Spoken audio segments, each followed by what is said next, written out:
Hello guys, this is Wits Lounge, learning made easy. And in today's video, we're going to be considering a particular interesting question on thermochemistry.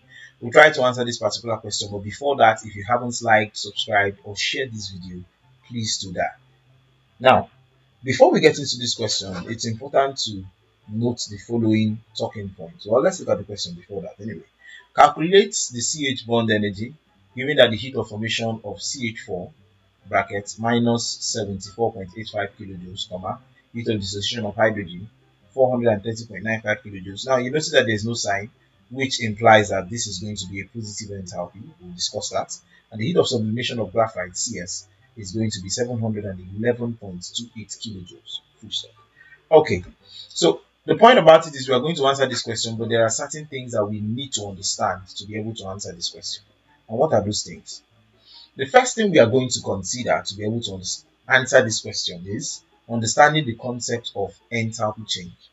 Then we get into heat of reactions, heat of a process, heat of formation, dissociation energy, bond energy, lattice energy, Laplace and Lavoisier's law, then the inference of the law. Then finally we talk about Hess law before we are able to solve this question accurately.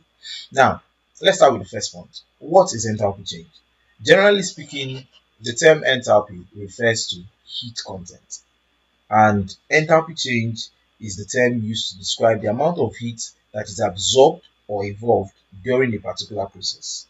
Enthalpy on its own cannot be, in most cases, cannot be mathematically calculated. The reason is that it is a sum of internal energy and expansion work done, and yes, you can never find the total internal energy of the body. However, the point about it is this, that when we refer to enthalpy, in most cases, you are talking about the enthalpy change. So just have that in mind, that enthalpy in most cases can be interchangeably used as enthalpy change. And what does it simply mean? The amount that is given off, amount of heat that is given off, or the amount of heat that is absorbed for a particular chemical reaction to occur. Now, having said that, it's important that you note that enthalpy changes can occur in two ways. You can either have a positive enthalpy change or a negative enthalpy change. The positive enthalpy change occurs for endothermic reactions where heat is absorbed, while the negative enthalpy change occurs for exothermic reactions where heat is evolved. Basically, you have that. So that's all about the enthalpy change. Now, the next thing we're going to discuss or highlight is the heat of a reaction. What does it mean when you say you have the heat of a reaction? So basically, the heat of a reaction is the enthalpy change, that is the heat evolved or absorbed associated with a particular reaction. So once you have a reaction going on, the enthalpy change associated with that reaction occurring is what we refer to as the heat of the reaction. Imagine you have a reaction between hydrogen and oxygen, and then after the reaction you have water produced. If, for instance, during this process, I have that the enthalpy change of this reaction is minus 286 kilojoules. The simple thing about it is when they say what is the heat of this reaction, you simply look at the enthalpy associated with that reaction. If, for instance, we had H2 plus O2 in this case, probably giving us 2H2O, we are likely going to have this as 572 kilojoules negative, that is the H. You'll find out that for this particular reaction, it is now going to be minus 572 kilojoules. So have that in mind, that generally speaking, the enthalpy of a reaction simply has to do with, or the enthalpy of heat of a reaction simply has to do with the enthalpy change associated with that particular reaction. That is the heat evolved or the heat gained when that reaction occurs. And notice it is represented by the symbol delta H. In this case, you notice a negative sign, which means it's going to be an exothermic process, which implies that for this reaction to occur, 286 kilojoules of energy was involved. But when you produce 2 moles of water, 572 kilojoules of energy was involved. I hope that is basically cleared up. Okay, now having said this, we have described the heat of reaction. We will now get to understand other forms of enthalpy. The next point we are going to talk about is the heat of a process. Now, when you say heat of a process, generally, it's not a term that exists in your textbooks or something like that, but it's like a general term used to talk about heat of different reactions. So when you say the heat of a process, it is simply the enthalpy change that is associated with that process occurring to 1 mole of the reactant or occurring to give 1 mole of the product. So the point about it is, if you are considering the heat of a given process, let's say the process is sublimation, you are looking at the heat of sublimation as the enthalpy change associated with subliming 1 mole of a particular substance. And when I say subliming or sublimating, what it simply means is conversion of 1 mole of that solid to gas without an intermediate liquid state. So the heat of process has to do with the enthalpy change that is associated with 1 mole of the reactant or 1 mole of the product. Whenever the process is occurring to 1 mole of the reactant or 1 mole of the products, that's what we refer to as the heat of the process. Now, it means that for whatever process we have, we can actually generate the definition by understanding that when you talk about the heat of a particular thing, it simply deals with 1 mole of the product or 1 mole of the reactant being affected by that process. Let's take, for instance, a very popular one, which is the heat of formation. Now, whenever you talk about formation, formation is simply the process of producing something, basically, you get. And the emphasis in formation is not the reactant, the emphasis is the product, which means that the heat of formation is simply defined as the enthalpy change associated with the production or formation of 1 mole of a substance, note, from its constituent elements. So in determining the heat of formation, you are looking at the enthalpy change, that is the dH, that is written or described whenever 1 mole of that substance is formed. And then if you notice in this definition, it talked about 1 mole formed from its constituent elements. Let me help us understand this. Let's use formation of carbon 4 oxide. T plus O2 reacting to give CO2. Basically, this is going to be delta H equals minus 393. In some cases, it's 394. It's just depending. I'm just using an approximate value.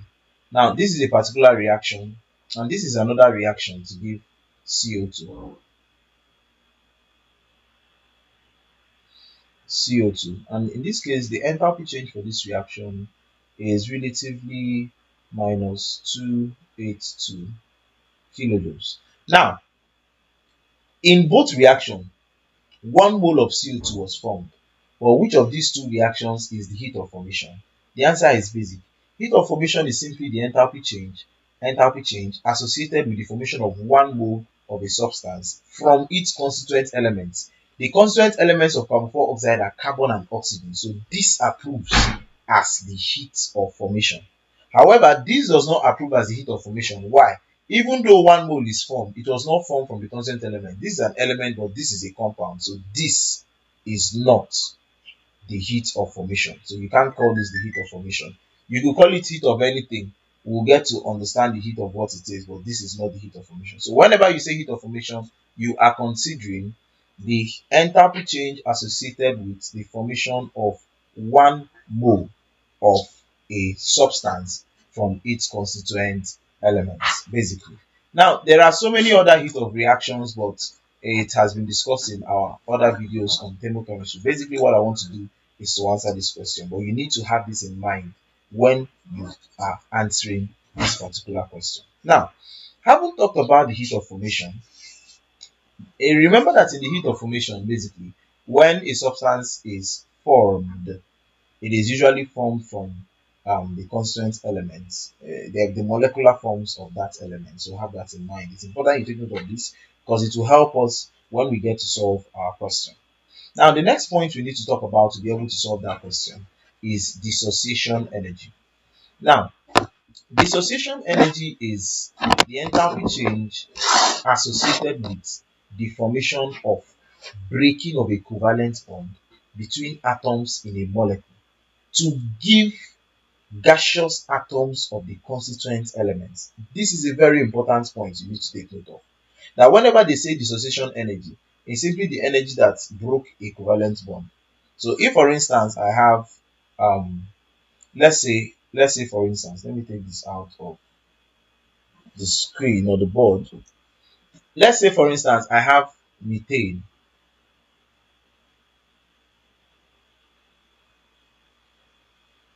Dissociation energy is the energy that is required to cut this bond.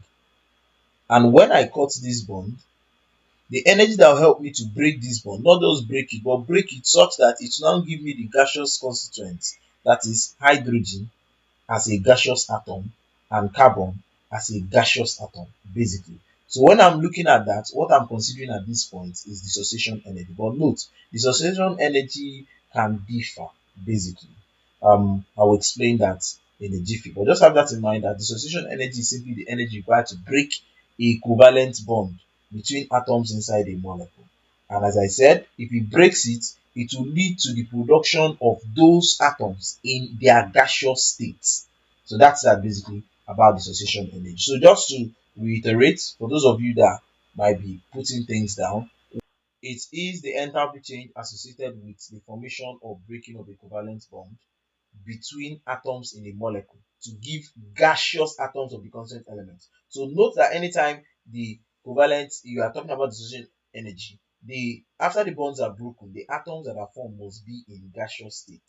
Okay, so having said that, I would like to talk about something else. So let's get to understand some things about dissociation energy. Now, take for instance, I have a particular compound. Let's use methane. Methane basically has something like this as its structure. You have hydrogen, hydrogen, hydrogen, and hydrogen basically. Now, imagine for instance that when you are supposed to break all the bonds in this particular compound, let's say there are 16 of them, or the bond is like 16 joules. The implication is that you're going to share it equally. To break the one between here is going to be 4, 4, 4, 4. So each of these carbon atoms or covalent bond between carbon and hydrogen, the dissociation energy is assumed to be 4. Now, if you have, for instance, a scenario where one of these bonds are broken, so we break this one. When we break this one, automatically hydrogen leaves here. So let's remove hydrogen from the picture. Hydrogen leaves here. Automatically, the hydrogen that leaves will eventually turn into a gaseous hydrogen atom. Gaseous hydrogen atom, basically. Now, as it is broken, the energy is still residing inside this molecule. Notice that the energy was absorbed and not evolved. So the implication is that you now have that the total energy inside this molecule still remains 16. Now, what does it mean? It means that you will have to reshare the energy. It will no longer be 444 in this case. You have to divide the total 16 energy by the remaining bonds that are there. And how many bonds are remaining now? We have 3 bonds. So if you divide it by 3, you are going to have 5.2 basically. No, 5.3, yeah, 5.333 or something like that. So in this case, automatically all the energy required to now break the bonds when it is now at this stage will now become 5.3, 5.3, 5.3. What does that mean? It means that even if you have the same type of bond between atoms, that the dissociation energy for that same type of bond can actually change as they are removed from a molecule.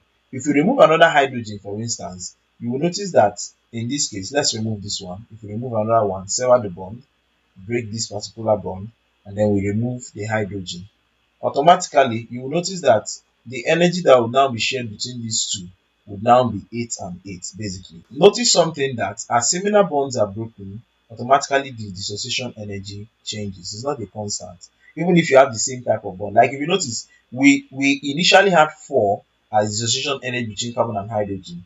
But as we began to remove hydrogen, the energy was now dispersed evenly, thereby increasing it. So in this case now, remember that we initially said that we have 16 shared amongst the 4 carbon atoms. Now we have 16 shared between 2. It's going to be 8 and 8. Now the dissociation energy to break this one is going to be 8 in this case. So while the dissociation energy required to break the initial one is 4, the second one was 5.3, and we got hydrogen gas. If you are to break a third one, the dissociation energy to break that third one will now be 8, and we have hydrogen gas. The third hydrogen gas, what was required to break it was 8. Bear in mind, the total energy required or contained in the molecule was 16. So if we break this now, automatically, the implication is that this particular hydrogen will leave, and once it leaves, it's left after 8 joules of energy was absorbed. Now remember, this will not remain as 8 because the 16 energy will now be used to hold or exist between this carbon and this hydrogen. Hence, what you are going to have here is 16. And with that said, you are going to have that to break this particular bond, you would require 16, and that's going to be for the fourth hydrogen. Now notice something, that all through these whole processes, before we were able to remove every hydrogen atom, we had to use different dissociation energies. And that's why in most cases we don't use dissociation energies when we are dealing with reactions. Instead, we use bond energies. So when you have multiple dissociation energies or multiple um, varying dissociation energies, how do you get to pick one of the values and utilize them in reaction? You simply find an average for them, and that average is what we refer to as bond energy. So having said this, bond energy is simply described as the average dissociation energy of similar bonds in a molecule of a substance. So once you notice that there are similar bonds, the average of each of those dissociation energies is simply described as the bond energy. And then if you're looking for the average, take for instance, let's say we had let's look at the scenario we had initially. If we consider the scenario we had initially, where the first dissociation energy was 4, the second dissociation energy was 5.3, the third dissociation energy was 8, and the fourth was 16. If we decide to find the bond energy, the bond energy the bond energy will now be an average. How do we get the average? Add everything. That's 4 plus 5.3 plus 8 plus 16, and that will give us the total energy. But then to find the average, you have to divide by the frequency. There are 4 of them, so by 4, which means you are going to have 4 plus 5.3 plus 8 plus 16 divided by 4. And if we do that, we are going to find out that the bond energy, which is the average, will now be 8.325. So basically, the bond energy is gotten when you find the total energy possessed by the molecule, or total energy that was used to break all the bonds. After you get that total energy, you divide them equally by the number of bonds that are existing, and then you have the bond energy. So have that in mind. Bond energy is the average dissociation energy, while dissociation energy is the energy required to break a particular bond, and that bond has to be a covalent bond between molecules. Okay, so having said that, let's move ahead basically. Now that we've described or discussed the bond energy, and you've noticed where it is used, we can be able to utilize it when we get to our question. So we're looking at the average dissociation energy of similar bonds in a molecule of a substance. That is what we refer to as bond energy. Now, we do not necessarily need to talk about lattice energy, but just have that in mind that lattice energy is more like bond energy of ionic compounds. So lattice energy is the energy change associated with breaking or formation of an ionic bond to give gaseous atoms of the constituents. Also note that in dissociation energy, what is also formed is gaseous atoms of the constituent elements. Okay, but the basic difference is that bond energy is now an average of all those dissociation energies, so that we'll have a particular value to work with when we are doing our calculations. Okay, having said that, we would now get into the laws of thermochemistry. There are two major laws of thermochemistry, which are the first one being the Laplace and Lavoisier's law, which states that energy change associated with a transformation is equal and opposite to its reverse process. This is quite simple to understand. And what does it imply? It simply implies that if, for instance, you have a reaction, okay, let's consider the screen. Let's say, for instance, we initially wrote a reaction, hydrogen plus oxygen reacting to give H2O. And we said that the enthalpy change for this reaction is equals minus 286 kilojoules. Now, what this particular law is trying to say that if the forward process is minus 286 kilojoules, when you reverse it meaning that water now becomes the reactant and these ones become the product, H2 plus half O2. Automatically, our enthalpy change will still be equal, but this time will be opposite to become plus 286 kilojoules. So the law is simply trying to say that whenever you reverse a process or you are considering the opposite or reverse of the process, the enthalpy change is still the same thing. The only difference is that the sign changes, basically. So stating the law again, it simply states that the energy change associated with a transformation is equal and opposite to its reverse process. The same value, but the difference is that the sign changes. So when I rearrange a reaction such that it is now reverse, the energy will be equal, however, the sign will change. So if the forward, okay, let's look at the inference from this. The implication of this statement is that if the forward reaction is positive, then the backward has to be negative. However, they have to be equal. Then the second inference from this, which we might not be considering in this particular study, is that the amount of reactants and products are directly proportional to the enthalpy of the reaction. This is what we're going to be considering in another study. Now, having mentioned this, as I said, these are the things we need to know. These are like build up or building blocks for us to be able to easily understand the question when we solve them. We go to the next concept, which is the second law of thermochemistry. Now, the second law of thermochemistry is referred to as Hess law. And Hess law simply states that the total enthalpy change for a given reaction remains the same regardless of whether it occurred in one or several stepwise process. To simplify this, we could just say that it implies that the enthalpy change for a reaction is the same thing irrespective of the reaction pathway. And I'm going to use a reaction to explain this because all we're going to be solving, our ability to solve that question, is based on our understanding of Hess law. Majorly is hinged on our understanding of Hess law. One very good example that will help us understand this is the change of state of water.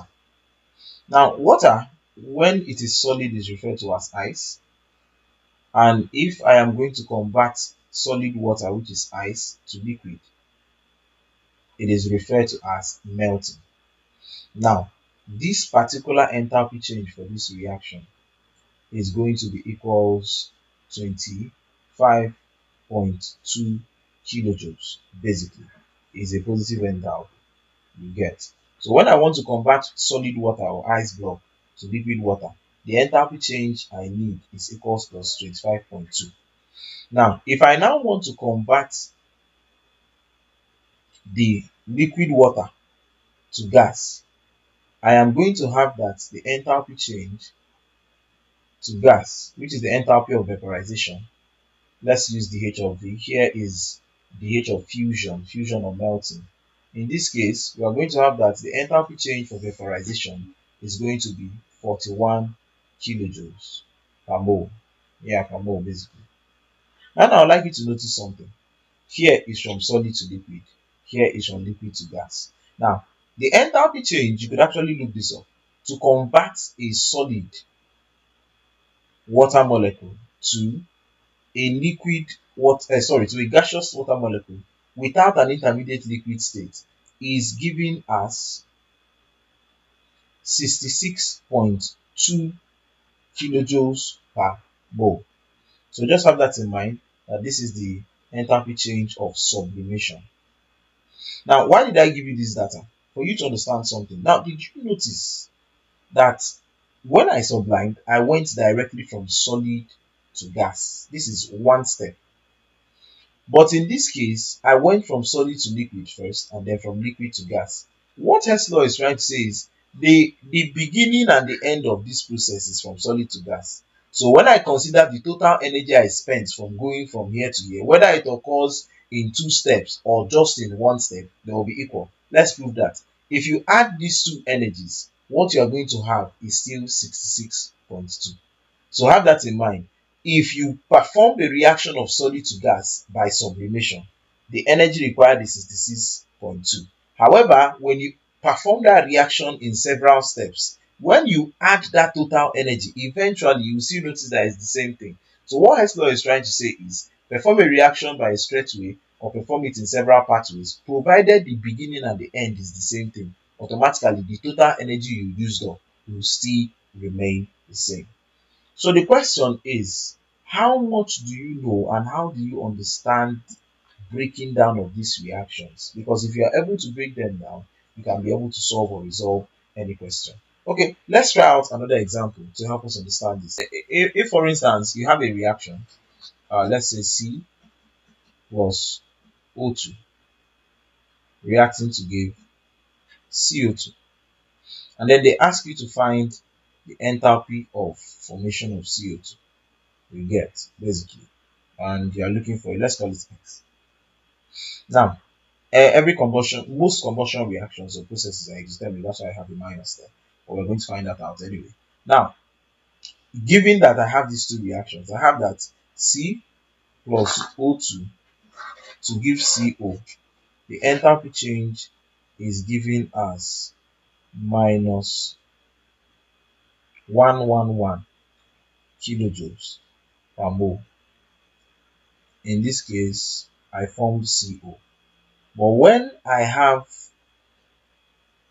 CO plus oxygen still have reaction to give CO2, the enthalpy change is now minus 282 kilojoules per mole.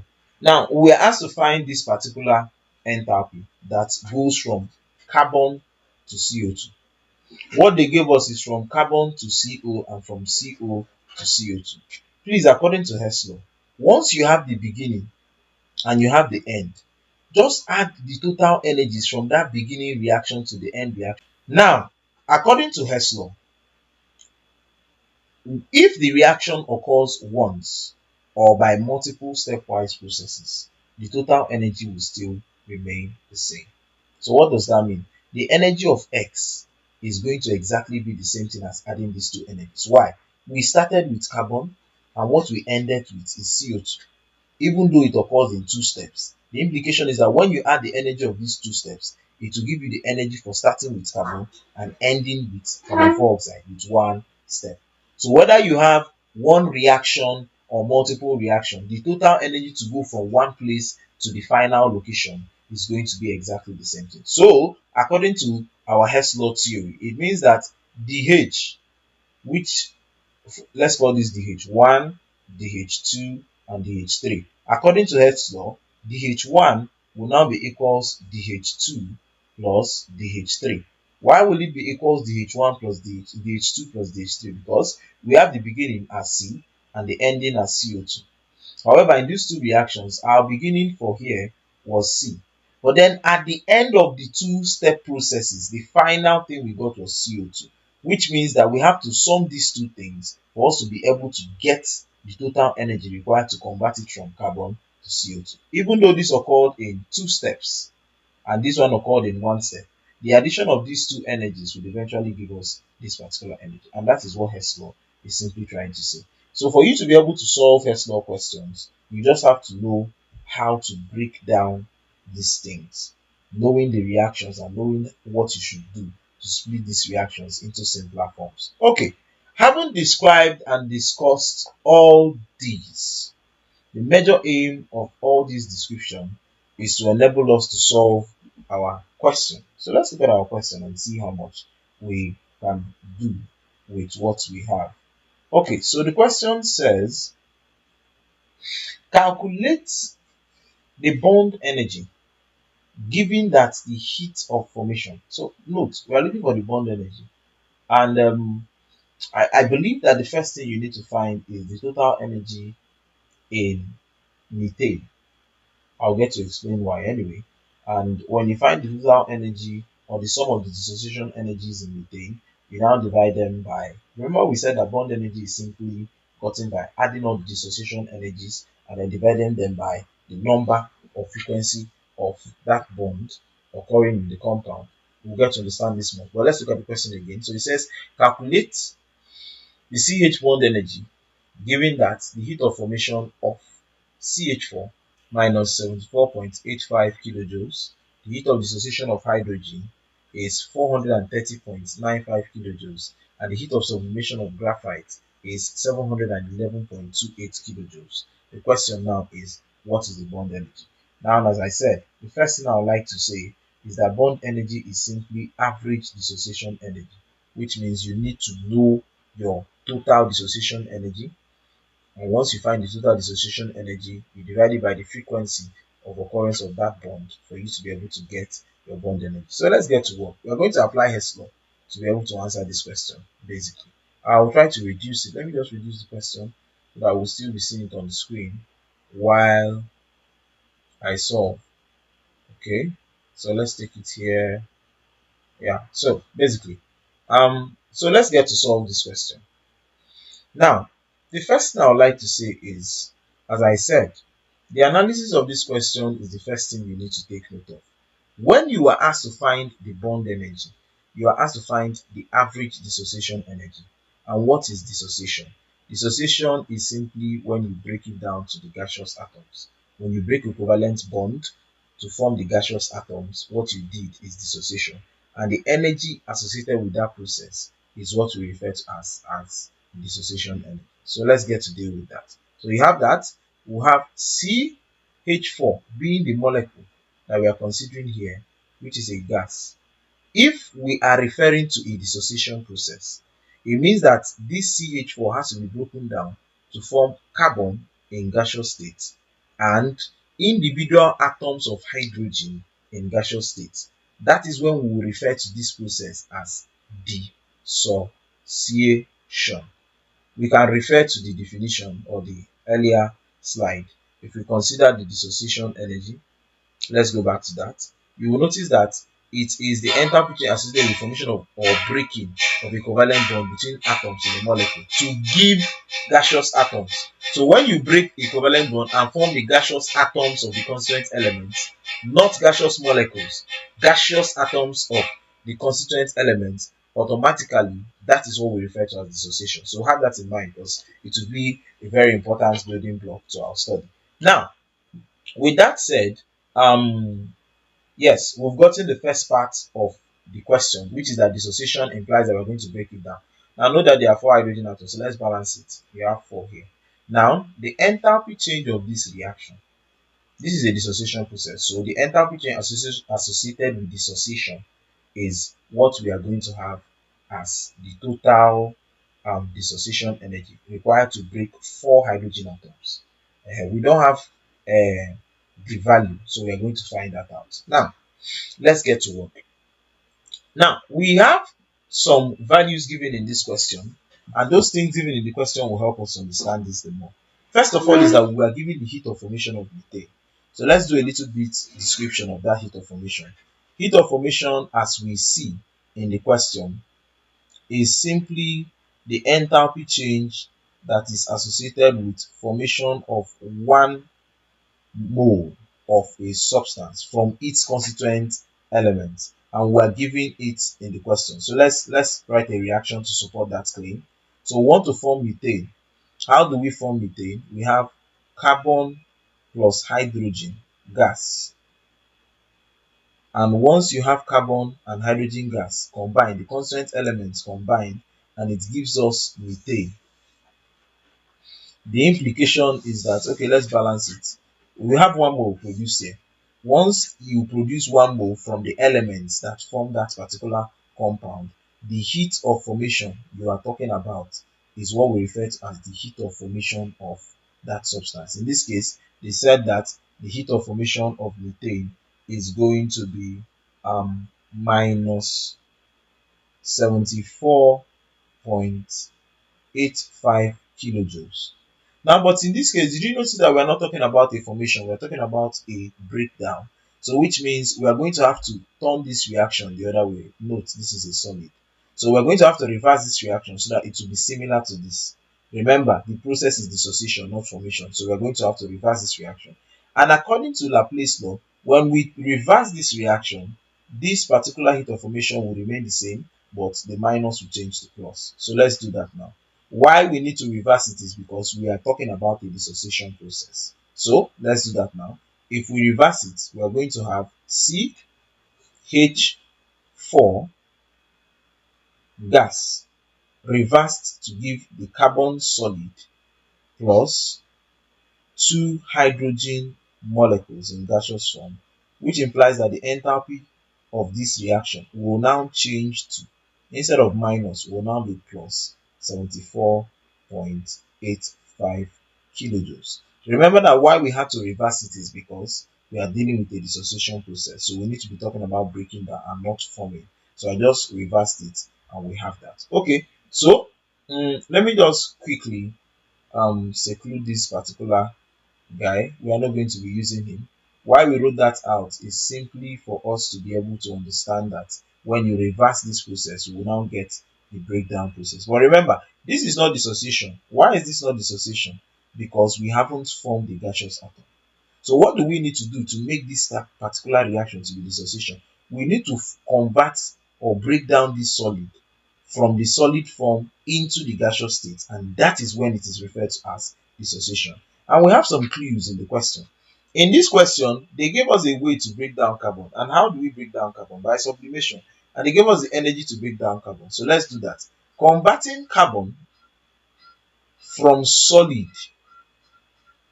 converting carbon from solid to carbon in gaseous state, the energy it is going to take is going to be equals 711.28 kilojoules. Bear in mind that this sublimation is a way of converting this solid now into this gaseous state. As I said, when we reverted this reaction, we just broke down this into this particular methane into this constituent. But we cannot refer to this as dissociation. It is only dissociation when gaseous atoms are formed. So we are going to keep breaking down till we get to this particular reaction. Remember, as we said, if the reaction occurs in one direction or in one particular pathway or occurs in different breakdowns, all you need to do is add all the energies of those several stepwise processes and you will get the energy for when it happened once. That's what we're trying to do. So we now continue. If we decide to now break a molecule of hydrogen, okay, yes, let's continue. So in the question 2, we were given the heat of dissociation of hydrogen, and that is how we can break hydrogen molecule to form hydrogen atoms in gaseous state. How do we do that? We would now need to dissociate hydrogen molecule to form hydrogen gaseous atoms. So let's do that. We are breaking this down. That is this particular hydrogen here. So let's break it down. If we break down hydrogen and it forms two hydrogen atoms in gaseous state, the dissociation energy for this hydrogen is supposed to be 430.95. But I would like you to notice something. We produced 4 atoms. And in this case, to produce 4 atoms, we broke down 2 moles of hydrogen. So if we introduce 2 here, that means this place will now become 4. The implication is that we will now have to multiply this particular energy by 2. Why? When you multiply the reactants or products by a given number, the enthalpy change is also multiplied by that number. The reason is because enthalpy change is directly proportional to the reactants and products, as we can here see and get from the Laplace and Lavoisier law. So with that said, the implication is that our enthalpy change when you are dealing with 2. Dissociation energy refers to action on 1 mole, and when 1 mole was acted upon, what we had as dissociation energy is 430.95. However, in the reaction we are dealing with, we have 2 moles of hydrogen, which means we need to multiply this by 2. And when you multiply one of them by 2, you multiply every other thing by 2. Hence, the total enthalpy change in this case would now become 430.95 multiplied by 2, and that is going to give us 861.9 kilojoules. Okay, so that's the first step. What we did as the first step is we tried breaking down this reaction that occurs in one step into several steps so that we can be able to get their different energies. And we did not do this thing on our own. This information was given in the question. So all we did is write it out in such a way that it will now coincide with whatever thing you are doing here. Now, having said that, all we need to do is we went from 1 mole of the methane, and that led us to one gaseous atom of carbon and 4 gaseous atoms of hydrogen. And the energy associated for this process to occur would be the total dissociation energy. However, in this case, we were able to first break it down. For this whole process to occur, the first thing is you need to break it down into the constituent molecules of the elements. Then we converted carbon from solid to gas, which took us 711.28 kilojoules. Then we had to convert 2 moles of hydrogen molecule into 4 atoms of hydrogen gas. And how do we do that? We had to do that by considering the energy required to convert hydrogen as a molecule to hydrogen as an atom, because in dissociation you are breaking it down to its constituent atoms. When it was just for 1 of H2, if you look at your question, you notice that for H2 it is 430, but we have 2 H2, which means we need to multiply 430 by 2, and that's why we have 861.9 kilojoules. Now remember what we said, that according to Hess law, any enthalpy change in a reaction, when it occurs directly, this is direct to the gaseous state, is equivalent to when you add their stepwise processes. So what does that mean? It simply means that let's call this 1, let's call this 2, let's call this 3, and let's call this 4. So the implication is that the let me use a different color to do the addition.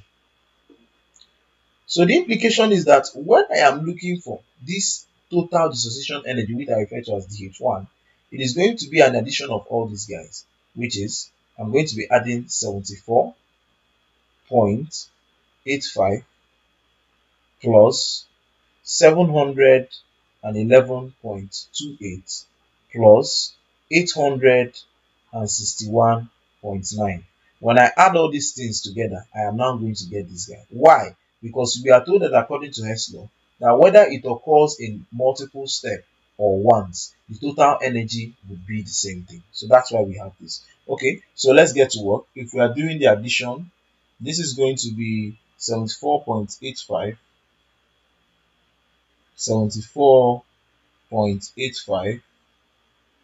plus 711.28 plus 861.9. If we add all this together, we'll have that the total dissociation energy to dissociate and get 4 hydrogen atoms will now be DH1 equals 1648.03 kilojoules of energy. So that's that basically. We have that the dissociation energy, the H1, is equals 1648.03 kilojoules. Now what we got was the total dissociation energy to get 4 atoms of hydrogen. But the question says, what is the bond energy? Please remember that bond energy is simply average dissociation energy. So now that we have the total, how do we get the bond energy? The bond energy will now be simply equals this total, which is 1648.03, divided by the frequency. How many times did I have to break a bond? If you consider methane, for instance, you will notice that the different times that bonds were broken, 1, 2, 3, and 4. When I consider this frequency, the frequency of bonds broken is 4. That's how to get the frequency. Calculate how many bonds were broken and simply do bond energy is equals the total dissociation energy divided by the number of bonds that were broken. So 4 bonds were broken in this process, which means we are dividing by 4. Hence, the bond energy is now going to be equals 8648.03 all divided by 4. And that is going to bring our bond energy to 412.0075 kilojoules. And that's that basically. I hope this video was helpful. Don't forget to like, share, and subscribe. This is Wit Sounds, learning made easy.